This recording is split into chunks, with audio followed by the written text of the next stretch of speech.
Selamat pagi pada Pak Ahmad Hamid Tohari selaku dosen mata kuliah Manajemen Risiko Keamanan Cyber. Pada kesempatan kali ini kami dari kelompok 5 akan mempresentasikan hasil diskusi kami mengenai studi kasus auto manufacture OTD. Next.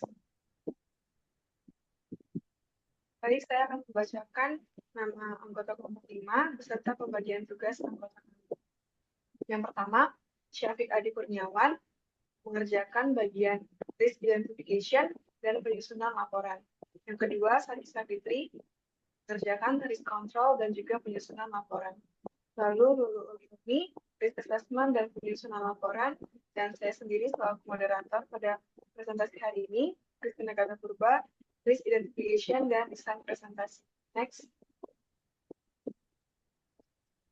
Baik, saya akan membacakan latar belakang. Latar belakang dari Auto Manufacture Ltd merupakan perusahaan manufaktur otomotif global yang memproduksi berbagai jenis kendaraan. Pabrik mereka menggunakan sistem SCADA, yaitu Supervisory Control and Data Acquisition, untuk mengontrol dan memantau proses produksi. Nah, sistem SCADA ini terintegrasi dengan PLC, yaitu Programmable Logic Controllers, dan perangkat IoT untuk mengoptimalkan proses produksi. Next.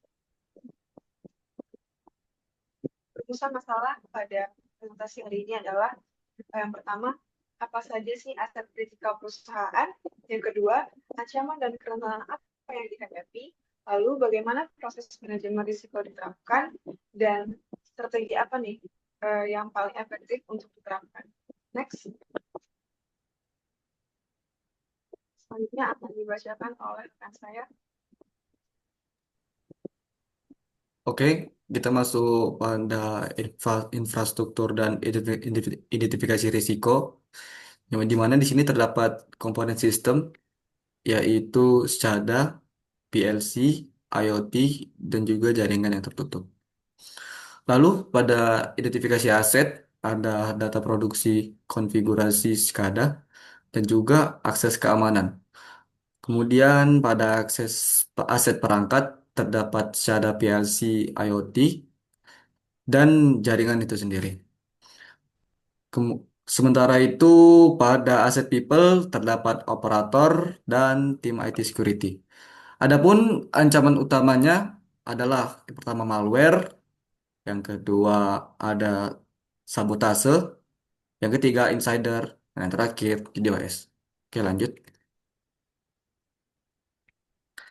Oke, lanjut ke identifikasi kerentanan. Di sini terdapat eh, aset SCADA yang dimana memiliki kerentanan tidak adanya isolasi penuh pada jaringan serta patching yang tidak rutin. Yang dimana pada tabel ini dikategorikan sebagai level kerentanan yang tinggi. Lalu pada PLC dan IoT ini memiliki kerentanan yang sedang ya karena kurangnya autentikasi dan enkripsi yang menyebabkan tingginya level kerentanan pada hal ini. Lalu yang ketiga ada server pusat data yang memiliki level kerentanan sedang karena konfigurasi firewall yang kurang optimal.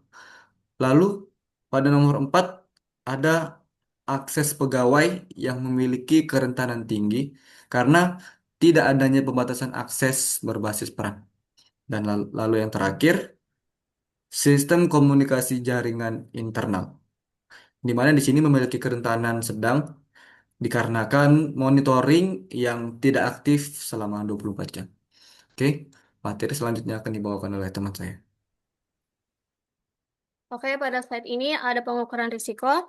Risiko pertama itu adalah sabotase industri. Risiko ini berdampak tinggi karena bisa menyebabkan kerusakan besar pada fasilitas industri, namun kemungkinannya rendah karena butuh perencanaan dan akses fisik yang sulit. Untuk level risikonya sedang karena meski dampaknya besar, peluangnya kecil.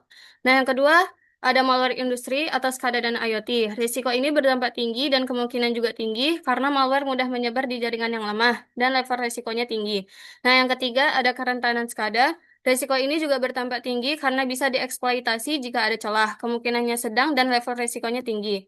Resiko keempat, serangan insider. Serangan orang dalam berdampak tinggi dengan kemungkinan sedang karena dilakukan oleh karyawan yang punya akses dan level resikonya tinggi. Dan resiko kelima, ada serangan DDoS. Serangan ini berdampak sedang karena lebih mengganggu layanan daripada merusak total. Dengan kemungkinan sedang, namun level resikonya tetap tinggi karena bisa menimbulkan kerugian besar bila tidak ditangani. Selanjutnya, hasil pengukuran tadi divisualisasikan dalam risk matrix untuk mempermudah dalam menentukan prioritas mitigasi. Pada kotak tinggi-tinggi, ada malware industri dan serangan insider. Ini menjadi prioritas utama untuk dicegah karena peluang dan dampaknya sama-sama besar.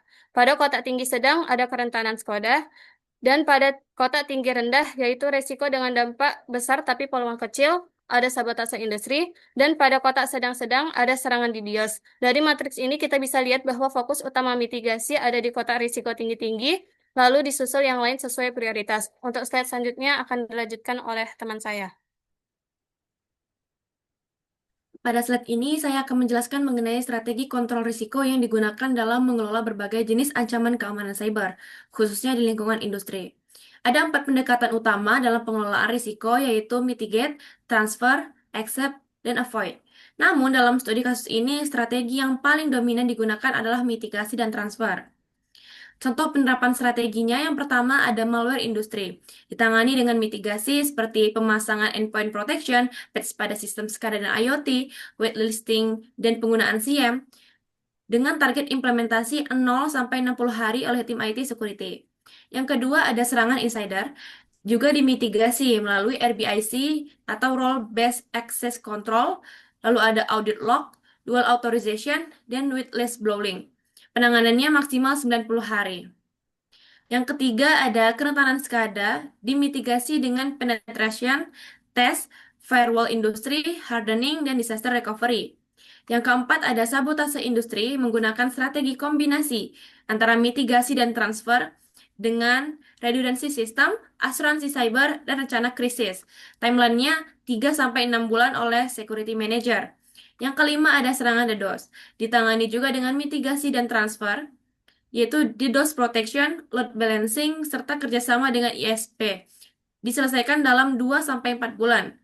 Tujuan dari strategi ini adalah untuk memastikan risiko dapat dikendalikan secara efektif sesuai prioritas dan waktu yang tersedia. Next. Kita masuk ke roadmap dan monitoring yang merupakan tahapan implementasi dan evaluasi dari kontrol risiko yang telah direncanakan. Roadmap ini dibagi ke dalam 4 fase. Fase pertama itu 0-30 hari. Fokus pada perlindungan dasar seperti endpoint protection, RBIC dasar, dan perhatian awareness. Yang kedua, fase kedua ini berlangsung selama 30-90 hari, yaitu meningkat ke segmentasi jaringan, CM, dan pemeriksaan latar belakang pegawai. Di fase ketiga, 90-180 hari, fokus pada firewall industri, pengujian disaster recovery, dan monitoring perilaku pengguna. Fase keempat, itu 180-365 hari. Tahapan akhir ini berupa evaluasi berkelanjutan dan penyempurnaan sistem secara menyeluruh. Untuk memastikan efektivitas sistem digunakan Key Performance Indicators atau KPI, seperti yang pertama itu jumlah insiden keamanan per bulan, yang kedua main time to detection atau MTTD, yang ketiga main time to response atau MTTR, yang keempat kepatuhan terhadap kebijakan, yang kelima hasil vulnerability assessment. Selanjutnya jadwal review, yang bulanan itu monitoring incident dan KPI, yang kedua kuartalan, evaluasi efektivitas kontrol, yang terakhir tahunan, yaitu risk assessment dan update strategi. Yang terakhir ada pelaporan. Hasil monitoring ini bisa disajikan dalam yang pertama ada dashboard real time, yang kedua laporan bulanan ke manajemen, dan yang terakhir ada laporan tahunan ke board of directors. Nah, dengan pendekatan ini, organisasi dapat memastikan bahwa kontrol keamanan cyber tidak hanya diterapkan, tapi juga terus diawasi dan diperbaiki. Demikian penjelasan saya mengenai strategi kontrol risiko dan roadmap implementasinya. Dengan struktur ini, organisasi diharapkan mampu mengelola risiko cyber secara proaktif, adaptif, dan berkelanjutan. Terima kasih, saya kembalikan ke moderator. Akan menyimpulkan hasil dari presentasi kami. Yang pertama, risiko cyber di sistem produksi itu sangat nyata. Yang kedua, Proses manajemen risiko cyber itu penting untuk mendeteksi dan juga mengurangi dampak. Yang ketiga, strategi kontrol yang tepat dapat melindungi sistem kritikal. Dan yang terakhir, monitoring dan evaluasi berkelanjutan sangat menjaga efektivitas dari sistem keamanan. Baik, sekian dari presentasi kelompok kami, kelompok 5. Mohon maaf apabila ada kesalahan kata dalam penyampaian presentasi. Terima kasih.